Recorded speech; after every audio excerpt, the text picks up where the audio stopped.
আসসালামু আলাইকুম গাইস, তোমরা সবাই কেমন আছো? আসলে অনেক ভালো আছো। আমি কিন্তু ভালো আছি। দেখো, রিক্সা জার্নি করতেছি আজকে। কখনো কখনো দেখাই বাস জার্নি, কখনো বাকিং, কখনো এক এক সময় এক মোডে দেখাচ্ছি। আজকে কিন্তু হচ্ছে রিক্সা জার্নি দেখাচ্ছি। তো রিক্সা জার্নি করে আমি হচ্ছে একটু মিরপুরের নাম্বার যাচ্ছি। তো আজকে কিন্তু আমি একটি হালকা কালার ড্রেস করছি, রেড কালার।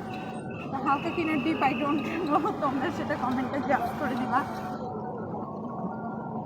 আর হচ্ছে গলায় একটা নেকলেস পরেছিলাম, ওটা খুলে ফেলেছি, খুব অড লাগতেছিল নিজের কাছে। হোয়াইট কালার একটি দুল করেছি, হালকা কালার লিপস্টিক দিচ্ছি। তো আমাকে সব কিছু মিলিয়ে কেমন লাগছে কমেন্ট করে ফেলো। ফার্স্ট তোমরা আমাকে সবসময় সাপোর্ট করো, এই জন্য আমি ইঞ্জিনিয়ার মিস্টার আজকে এই পর্যায়ে এসেছি। বাই দ্য ওয়ে, তোমরা হচ্ছে ভালো থাকো আর আমার জন্য বেশি বেশি দোয়া করবো, লাইক কমেন্ট অ্যান্ড শেয়ার করে দেবো আমার ইউটিউব চ্যানেলে, ইনস্টাগ্রাম প্লাস হচ্ছে কি আমার ফেসবুক অ্যাকাউন্টে। তো আজকের মতো এখানে, বাই বাই, টেক কেয়ার।